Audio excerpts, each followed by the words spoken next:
Povo de Deus, eu convido a todos para abrirmos a palavra do Senhor no livro de Atos dos Apóstolos, capítulo 1, versículo 8.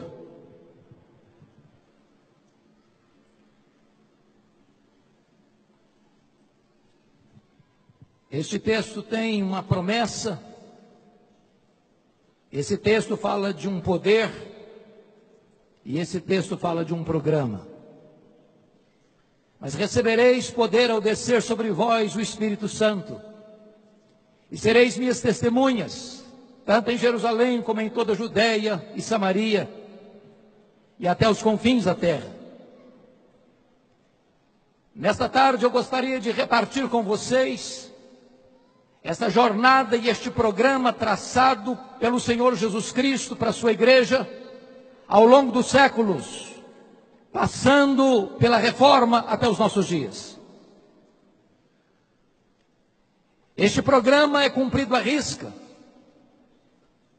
porque do capítulo 1 ao capítulo 7 o Evangelho alcança Jerusalém e a Judeia. No capítulo 8 de Atos o Evangelho chega em Samaria.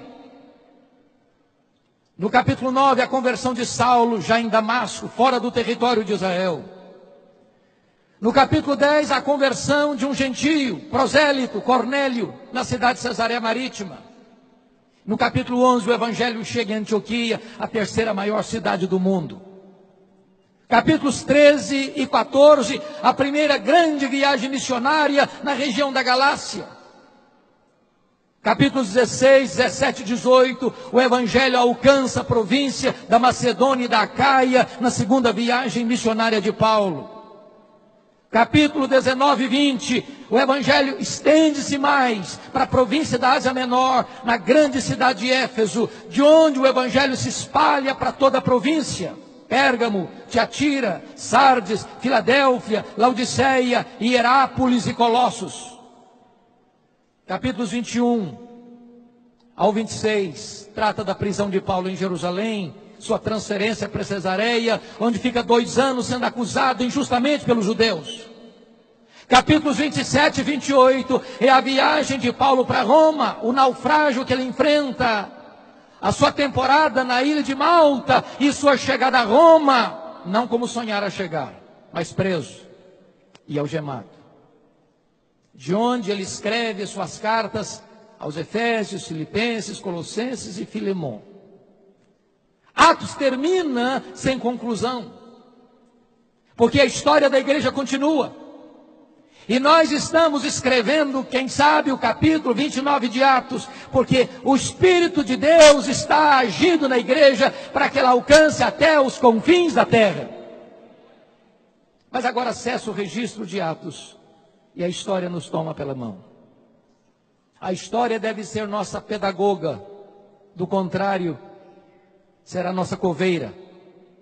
Quem não aprende com a história, repete seus erros. Quem não tem história, está fadado a não ter futuro. Quando Jesus Cristo nasce, o mundo está sob o governo de Roma, e quem governa o império é César Augusto. Israel já está debaixo do governo de Roma desde o ano 63, quando Pompeu conquistou aquela região. Mas quando Jesus começa o seu ministério, lá em Lucas 3, o mundo está governado agora por um outro imperador, Tibério César. Depois vem Calígula, depois vem Cláudio, depois em 54 vem Nero, um homem devasso, um homem violento, um homem crudelíssimo. 10 anos depois que ele governa, precisamente no dia 17 de julho do ano 64, Nero põe fogo em Roma. E assiste o espetáculo das chamas do alto da Torre de Mecenas. 7 noites, 6 dias de incêndio. De 17 de julho a 24 de julho. Quando o incêndio termina, dos 14 bairros de Roma, 10 deles são destruídos pelas chamas. Os 4 bairros restantes, densamente povoados por judeus e cristãos, dão a Nero um álibi para botar a culpa do incêndio de Roma nos crentes. Começa um verdadeiro massacre. Faltou cruz para fazer, madeira para fazer cruz, tamanha quantidade de crentes que foram crucificados. Os crentes eram cobertos de piche, amarrados em postes, para iluminar as noites de Roma, sendo queimados, vivos. No ano 68, Nero é deposto e comete suicídio. No ano 70, Vespasiano inaugura em Roma o anfiteatro da morte, o Coliseu Romano.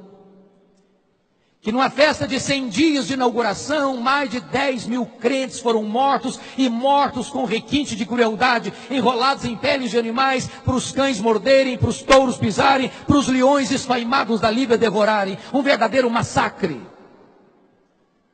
Chega o ano 81, o imperador Domiciano começa a reinar. E esse é o primeiro imperador da história a arrogar para si o título de Senhor e Deus. Foi este imperador que deportou o apóstolo João, então pastor da igreja de Éfeso, para a ilha do Mar Egeu, a ilha de Patmos. Naquelas alturas, todos os apóstolos de Jesus já estavam mortos, e mortos pelo viés do martírio. João era o último representante do colégio apostólico. Certamente a intenção de Domiciano era calar a voz do último apóstolo de Jesus Cristo. Mas se o homem faz planos, a resposta certa vem de Deus. Porque Apocalipse 1:9 diz que João não está na ilha de Patmos por causa de um decreto de Domiciano. Ele está na ilha de Patmos por causa da palavra de Deus e do testemunho de Jesus Cristo. O imperador romano quis fechar para ele todas as portas da terra, e quando todas as portas da terra estavam fechadas para João, Deus abriu-lhe uma porta no céu e disse: sobe para aqui e eu te mostrarei as coisas que devem acontecer. Até nos momentos mais sombrios da história da igreja, Deus continua no controle, e o plano de Deus não pode ser frustrado. Os imperadores que vieram foram truculentos. Marco Aurélio, Sétimo Severo, Décio, Diocleciano. Mas quis a providência de Deus que por volta do ano 311, 313, Constantino revertesse essa situação. E o cristianismo, que até então era massacrado e perseguido, e os crentes eram mortos com requinte de crueldade e levados ao martírio, agora o cristianismo é declarado religião oficial do Império Romano. Isso foi muito bom. Isso foi muito mal. Muito bom porque cessou a perseguição. Muito bom porque os crentes que tantas vezes viviam nos antros da terra, viviam nas catacumbas de Roma, eram queimados, eram torturados, eram afogados, eram mortos à paulada, agora podem ter liberdade de adorar a Deus. Muito bom porque os bens que foram confiscados agora eram devolvidos, e os crentes que não podiam se reunir publicamente agora têm seus templos construídos com a benesse do Estado.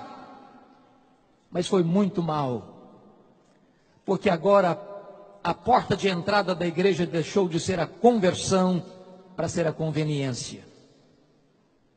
Agora ser crente não é mais enfrentar a hostilidade do Estado, é enfrentar as benesses e receber as benesses do Estado. Isso fez com que as pessoas viessem do paganismo, trazendo a sua bagagem de crendices, de sincretismo religioso, para dentro da igreja cristã. E não tardou para que a igreja cristã se corrompesse doutrinariamente, teologicamente e moralmente.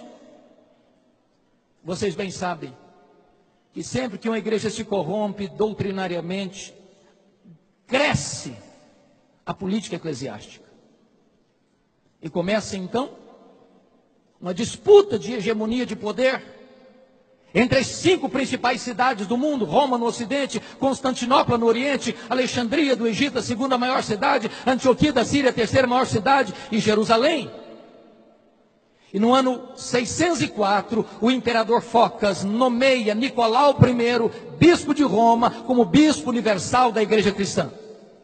Nicolau I rejeita esse título e disse: qualquer homem que receber o título de bispo universal da igreja deve ser considerado um anticristo, porque só Jesus pode receber esse título. 3 anos depois, entretanto, 607, o imperador romano Focas nomeia Bonifácio III como bispo de Roma, e ele recebe o título e começa então, historicamente, a instituição do papado. Talvez você pergunte, bom, mas eu já li histórias de papas desde Pedro. Como é que vai se dizer que começa o papado em 607?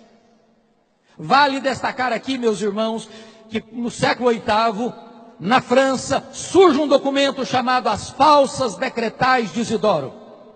Um documento forjado, um documento falso, que tentou dar legitimidade ao papado, recuando a sua historicidade a Pedro, como se Pedro tivesse sido o primeiro papa, e como se todo papa fosse legítimo sucessor de Pedro.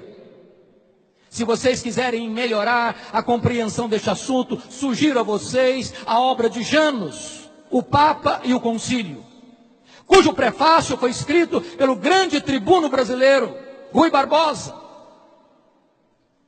cujo prefácio da obra representa 70% do livro. E Rui Barbosa desconstrói essa ideia da infalibilidade papal. Rui Barbosa vai mostrar que as falsas decretais de Isidoro foram o maior embuste, o maior engodo literário da história da humanidade. E desta maneira, a igreja foi se corrompendo.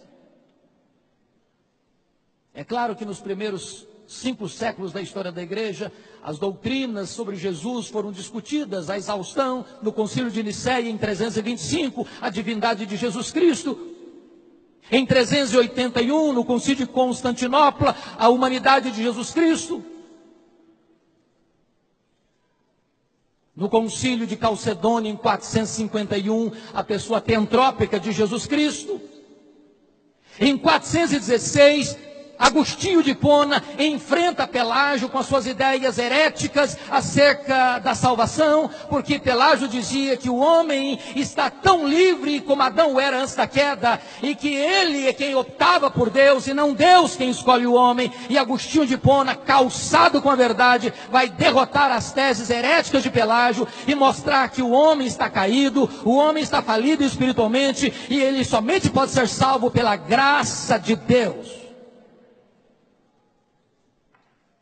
Nós estamos agora falando da Idade Média, que vai do 5º ao 15º século, também chamado de Idade das Trevas, de Escolástica.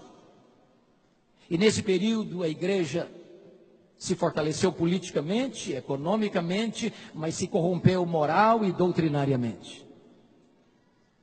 É importante dizer, irmãos, entretanto, que nunca Deus deixou de ter uma lâmpada acesa na história e um remanescente fiel.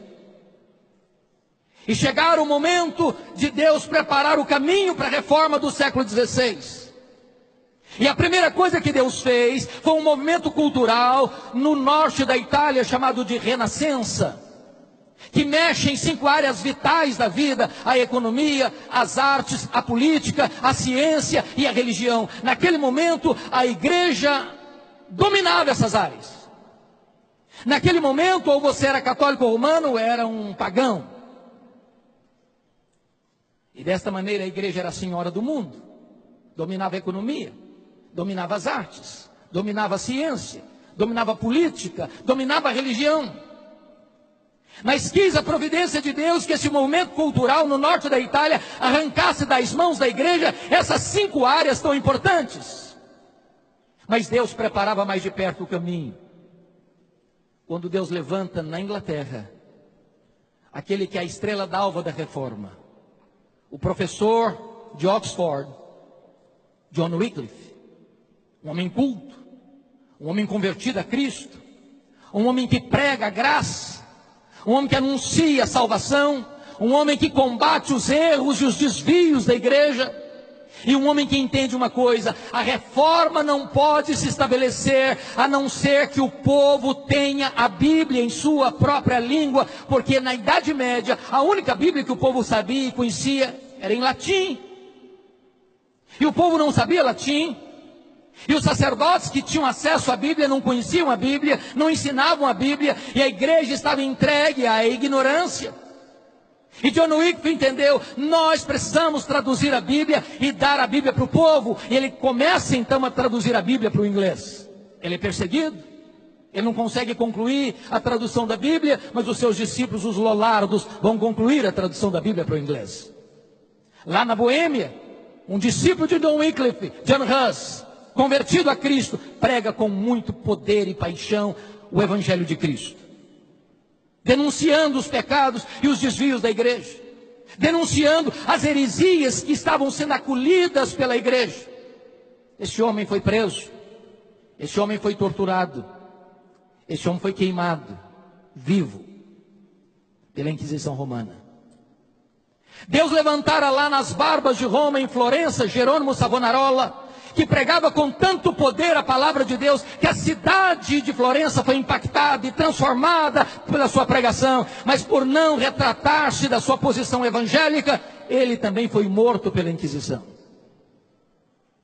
Mas quando John Huss estava queimando na fogueira, 100 anos antes de Lutero, ele profetizou: hoje vocês estão matando um ganso, mas Deus levantará uma águia, e a esta vocês não poderão matar. Talvez sem saber o que estava dizendo, ele estava apontando para aquele grande momento, quando no dia 31 de outubro de 1517, Lutero haveria de fixar nas portas da igreja de Wittenberg as 95 teses contra as indulgências. Meus amados, a igreja continuou se corrompendo, porque aqueles que se levantavam para defender a verdade eram presos, eram torturados e eram mortos. E agora Leão X está no seu governo como Papa, está tendo o privilégio, entre aspas, de construir o maior santuário católico de todos os tempos, a Basílica de São Pedro, e ele está precisando de ajuda.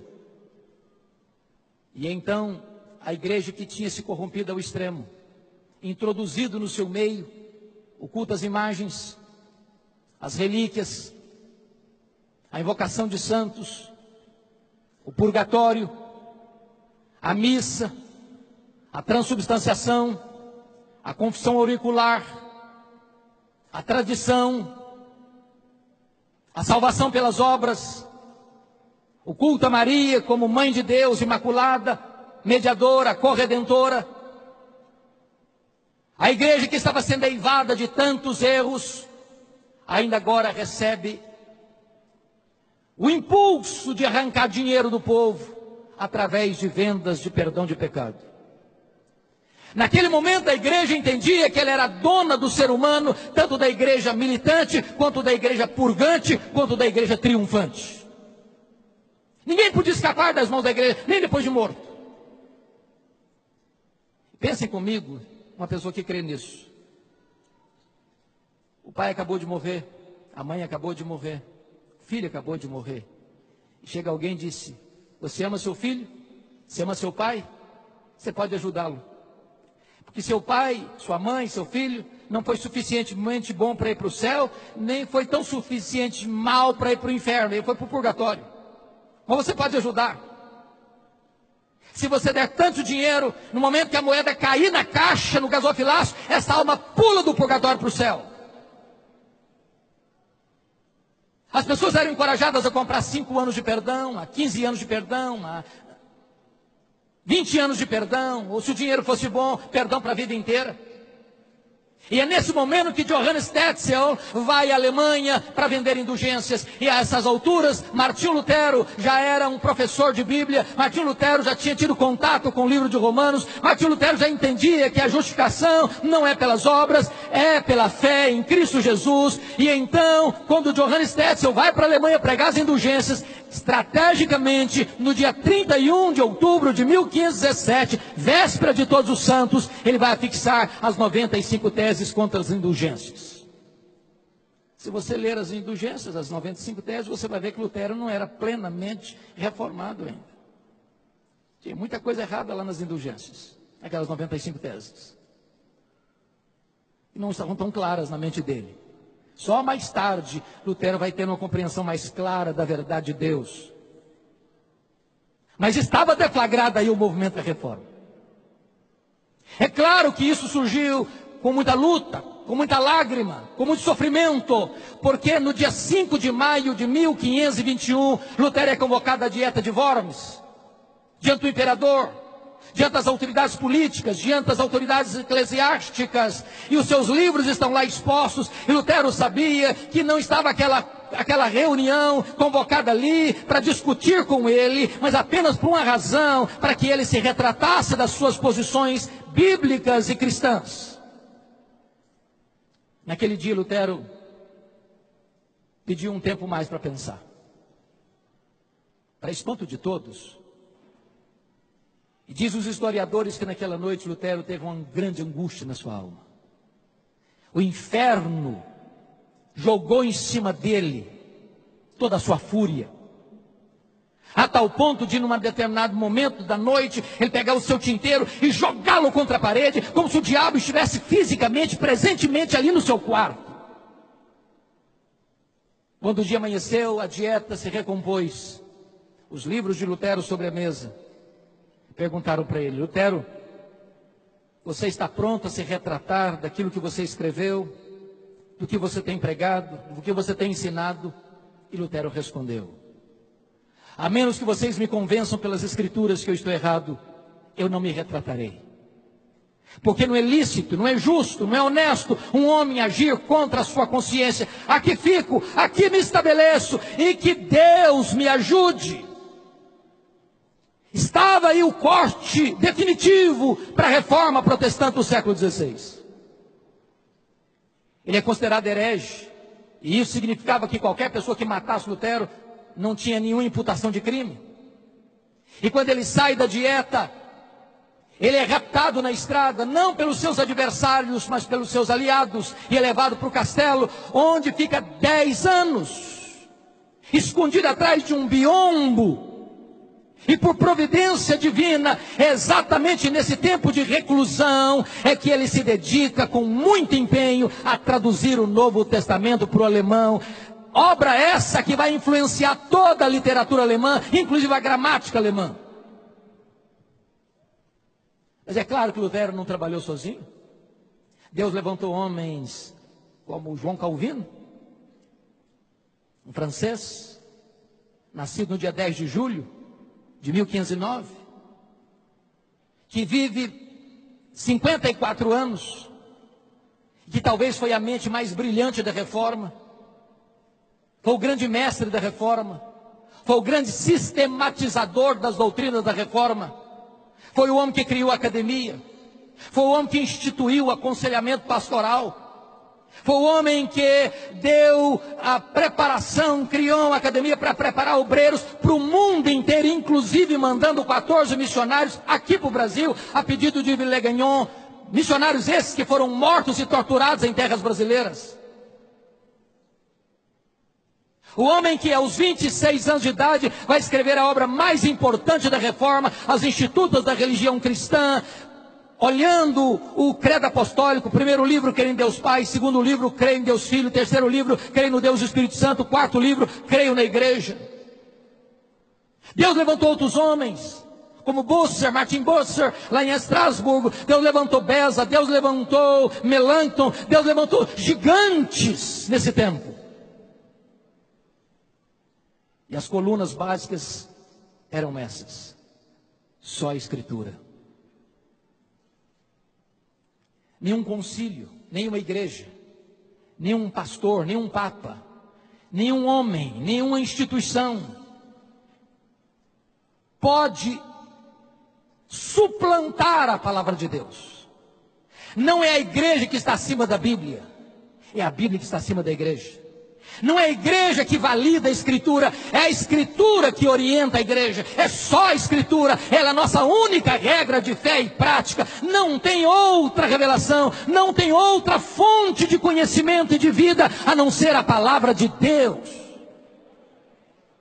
Só a fé, não, a salvação não é pelas obras, a salvação não é pela fé mais as obras, a salvação é só pela fé, independentemente das obras da lei. É só a graça, não há mérito. Não há mérito. Ninguém vai entrar no céu batendo no peito e diz: eu cheguei aqui porque eu mereci, eu cheguei aqui porque eu conquistei, eu cheguei aqui porque eu fui bom, eu cheguei aqui porque fiz boas obras. A salvação é absolutamente um presente gratuito de Deus, é imerecido de Deus. É só Cristo. Não é Cristo mais o Papa, não é Cristo mais Maria, não é Cristo mais a igreja, não é Cristo mais o pastor, não é Cristo mais o batismo, não é Cristo mais o ritual, é só Cristo. Ele é o caminho, Ele é a verdade, Ele é a vida, Ele é a porta, só nele há salvação. Ele é o único mediador entre Deus e os homens. Somente a Deus a glória. Qualquer glória dada ao homem é glória vazia, é vanglória, é idolatria, é abominação para Deus. Meus amados, a reforma não chegou até nós senão com lágrimas e com muito sangue.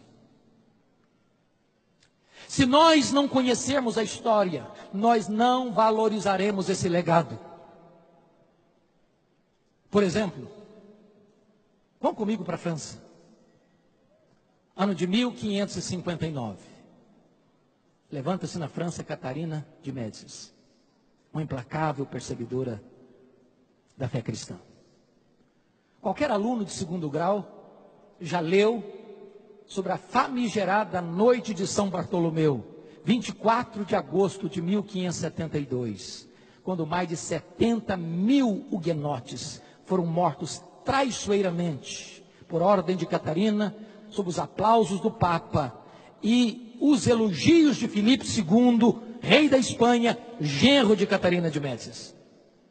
Foi proibido ser protestante na França. E se você ler, por exemplo, antes disso, a história do reformador João Calvino, vocês se lembram quanta luta, quanta dor, quanta perseguição, quanta tristeza, quanto sangue derramado em seu país. E é por isso que ele foge dessa perseguição, passando por Genebra, e quis a providência de Deus que Farel o convidasse, porque Farel não era um mestre, Farel era um evangelista. E Farel disse: Calvino, eu preciso de você aqui. Ele disse: não vou ficar, eu estou em transição. Calvino não queria ser um pastor, pregador, ele queria ser um escritor, ele queria ficar mais recolhido para escrever, para tratar das grandes demandas da igreja. E Farel disse: se você não ficar aqui, Calvino, eu vou pedir a Deus para amaldiçoar a sua vida. Ele ficou. 1538. Chegou antes disso, 1536, 35, 36, 38, ele foi expulso.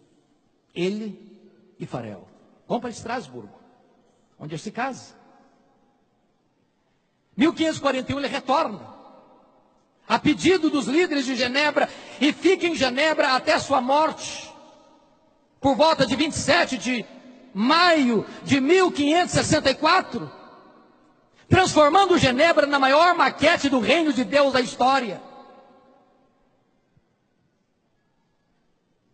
Se você vai comigo para a Alemanha, você conhece a história da triste guerra dos 30 anos, onde milhões de pessoas morreram. 1618, 1648. Se você vai comigo para a Inglaterra, você se lembra que em 1534, Henrique VIII rompeu com o catolicismo, não por convicção teológica, mas por conveniência pessoal, para casar-se de novo, para ter um herdeiro para o trono. E o Papa não lhe dava essa autoridade, e ele rompe com a igreja e cria uma nova igreja na Inglaterra, a igreja anglicana, sendo ele chefe de Estado e chefe da igreja. Na verdade, esse filho, Ana Bolena não lhe deu. Ele casou muitas outras vezes, e ele morre em 1547, e o seu filho, Eduardo VI, com 10 anos de idade, começa a reinar. Os líderes protestantes da Inglaterra entendem uma coisa: chegou a hora de plantar a reforma na Inglaterra. Ridley, Latimer, Cranmer. Mas esse menino morre precocemente, com 16 anos de idade, em 1553. E assume o governo da Inglaterra Maria Tudor, Maria Sanguinária, que leva a estaca e queima em praça pública os líderes protestantes, promovam a perseguição generalizada na Inglaterra, e muitos irmãos nossos, para poupar sua vida, tiveram que fugir da Inglaterra. E fugiram para onde? Fugiram para o continente, para a Alemanha, para a Suíça, para a Holanda, para os lugares onde a reforma estava estabelecida. Quis a providência de Deus que Maria Tudor morresse cedo, 5 anos depois, em 1558, e assuma o governo da Inglaterra Elizabeth, num longo governo de 1558 a 1603. E o primeiro decreto de Elizabeth foi determinar a volta dos foragidos para a Inglaterra. E tendo eles então contato com a reforma no continente, voltaram fazendo 4 exigências para a igreja. Nós queremos na Inglaterra uma igreja com teologia pura, com liturgia pura, com governo puro, com vida pura. E desencadearam na Inglaterra um dos mais importantes movimentos de reforma de todos os tempos e também de avivamento, o movimento dos puritanos. Aqui fica uma coisa interessante a pensar. Maria Tudor não sabia, mas Deus havia constituído em presidente das missões estrangeiras da Inglaterra. Quando ela pensou que ela estava destruindo a igreja, ela estava promovendo a igreja. Há um cântico que foi escrito aqui no Brasil e muito cantado em outros tempos aqui no Brasil, muito conhecido nos meios pentecostais, que diz o seguinte: é obra santa, ninguém detém. A igreja de Deus é indestrutível. A igreja de Deus avança sobre a perseguição, ela avança sobre as fornalhas, ela avança sobre o martírio, ela avança sobre qualquer dificuldade da vida, ela marcha triunfantemente. Mas, amados irmãos, tempos difíceis vieram. Tempos de crise, surge o racionalismo francês, o iluminismo. No bojo desse momento, vem o chamado liberalismo teológico. A Bíblia é lida de outra maneira, não é mais a visão gramática histórica, mas crítico-literária. E não tardou para que os seminários que formaram teólogos, pastores, missionários para o mundo fossem tomados de assalto pelos liberais. E agora não se cria mais na Bíblia. Agora os seminários começaram a ensinar o ceticismo, a incredulidade. E o liberalismo assaltou a igreja na Europa, irmãos. E qualquer igreja que subscreve o liberalismo está assinando um atestado de óbito. Não há esperança para alguém chegar e dizer: eu não creio mais na Bíblia. Eu não creio que esse livro é a palavra de Deus. Eu não creio mais que esse livro é infalível, é inerrante, é suficiente. Qualquer igreja que entrar por esse caminho, morre. Não tem antídoto. O que fizeram? Tentaram restaurar a igreja através de grandes palestras. Tentaram dar mais credibilidade ao pastor, levantando o púlpito. Mas não foram as palestras. A única coisa que restaura a igreja deste vale de ossos secos foram os poderosos reavivamentos que Deus derramou sobre a sua igreja. Em 1739, na Inglaterra, com John Wesley e George Whitefield. No país de Gales. Na Nova Inglaterra, Jonathan Edwards. Nos idos de 1735 e 1740.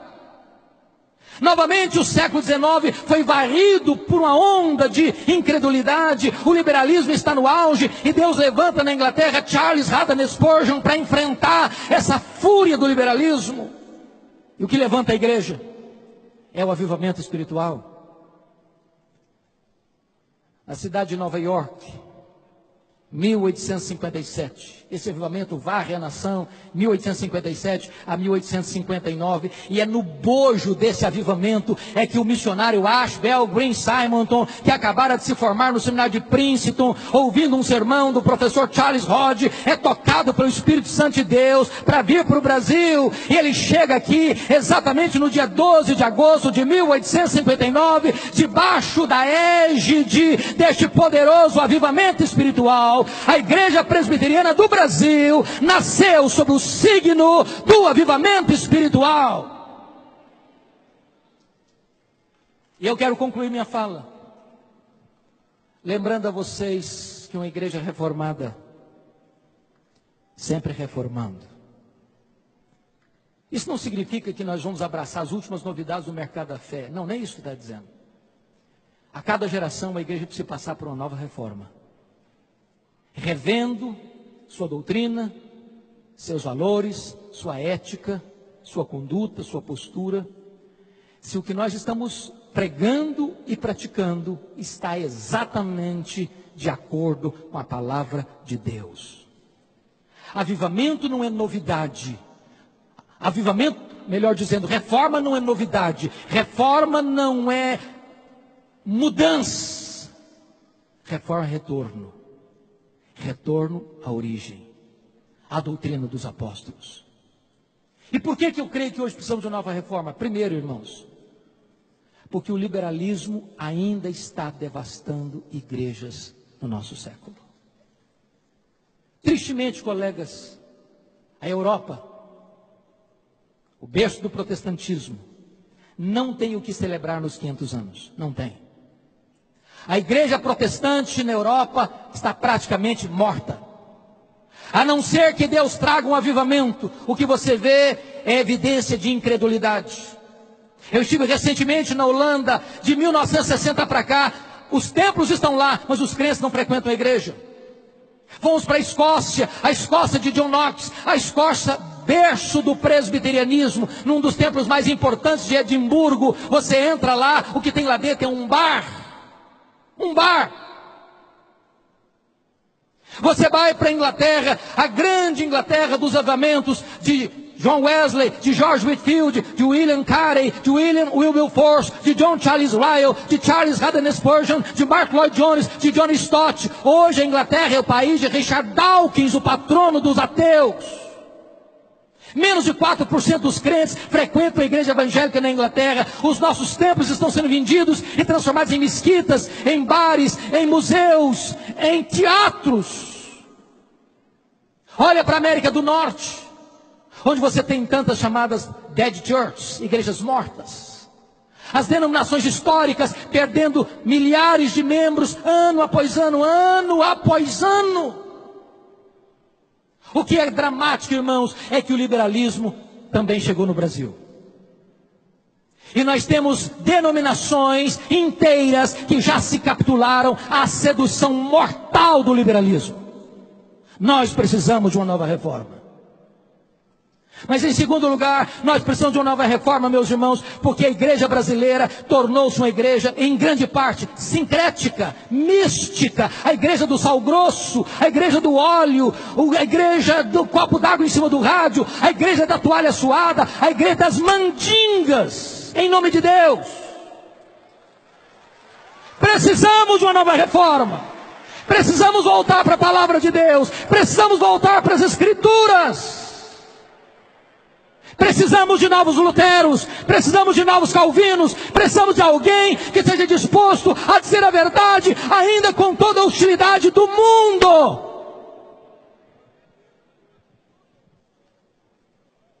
Mas em último lugar, irmãos, nós precisamos de uma nova reforma, porque nós assistimos no Brasil, tristemente, uma igreja onde há a presença de uma ortodoxia morta.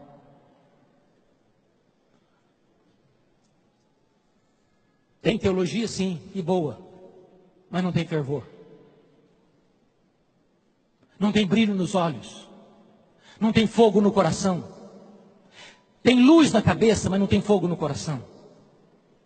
As reuniões de oração estão no CTI, na maioria das nossas igrejas. O secularismo está entrando para dentro das nossas igrejas. O índice de divórcio dentro da igreja é quase o mesmo fora da igreja. O índice de jovens que vão para a cama com o namorado dentro da igreja é quase o mesmo fora da igreja. As festas de casamento dos crentes tornou-se festas pagãs, de bebedeira. A não ser que a igreja evangélica se arrependa, a não ser que a igreja evangélica se volte para Deus em santidade, em quebrantamento, em arrependimento sincero. Nós precisamos disso para experimentarmos uma nova reforma e um poderoso reavivamento espiritual. A minha oração e o meu clamor aos céus é que essa celebração de 500 anos nos leve a uma reflexão, nos leve a uma postura de arrependimento e nos leve de volta ao caminho do cristianismo primitivo, simples, puro, mas cheio do poder do Espírito Santo de Deus. Que Deus tenha misericórdia de nós.